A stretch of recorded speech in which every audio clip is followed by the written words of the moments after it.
എല്ലാവർക്കും നമസ്കാരം. നഗരങ്ങളിലെ തിരക്ക് പിടിച്ചുള്ള നമ്മുടെ ജീവിത സാഹചര്യങ്ങളിൽ നിന്ന് മനസ്സിനെ കുറച്ച് ഏകാഗ്രമാക്കാൻ ചില യാത്രകൾ അനിവാര്യമാണ്.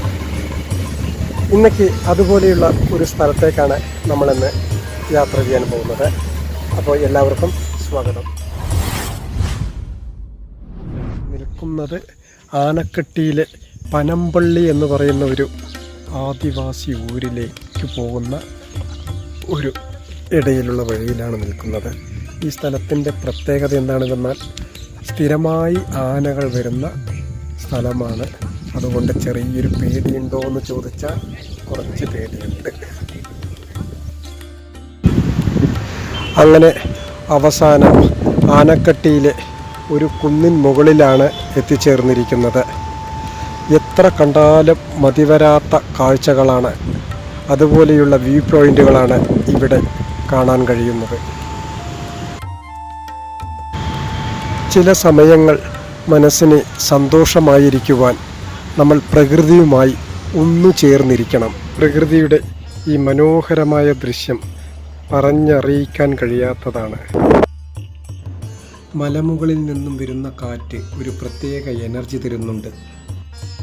എത്ര കണ്ടാലും മതിവരാത്ത ഈ ദൃശ്യങ്ങൾക്കിടയിൽ ആ മലയുടെ താഴ്വാരത്ത് അങ്ങ് ദൂരെ ഒരു ക്ഷേത്രം കാണുന്നുണ്ട്, ഓംകാരേശ്വര ആലയം. ആ ക്ഷേത്രത്തിലേക്കൊന്ന് പോയി വരാം.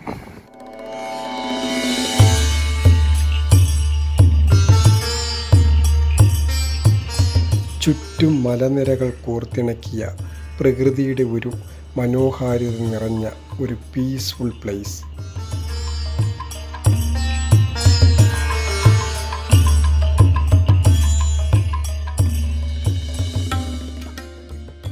ശിവായ.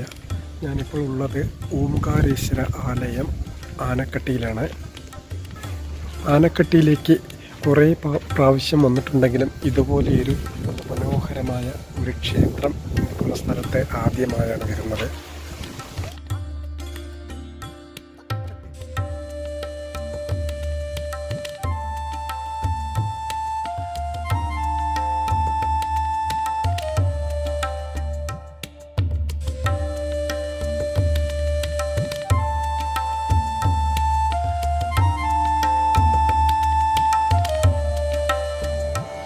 അകത്ത് ശിവഭഗവാന്റെ ആദിനാഥ സന്നിധി, പരമേശ്വരി ദേവിയുടെ സന്നിധി, എല്ലാം തികഞ്ഞ ഒരു ഭക്തിസാന്ദ്രമായ അന്തരീക്ഷം. പൂജാ സമയത്തിൽ ഇവിടത്തെ ശിവലിംഗത്തിൽ നിന്നും ഓംകാര ശബ്ദമുണ്ടാകുന്നത് അതിശയമായാണ് കണ്ടത്.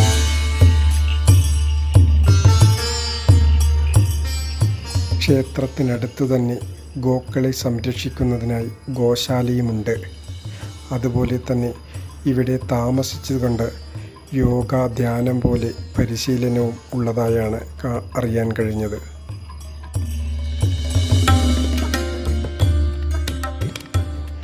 പുരി ജഗന്നാഥ ക്ഷേത്രം പോലെ വടക്കേ ഇന്ത്യയിൽ മറ്റും കാണുന്നത് പോലത്തെ ക്ഷേത്രഗോപുരങ്ങൾ. നമോ ഭഗവതേ ആദിനാഥായ.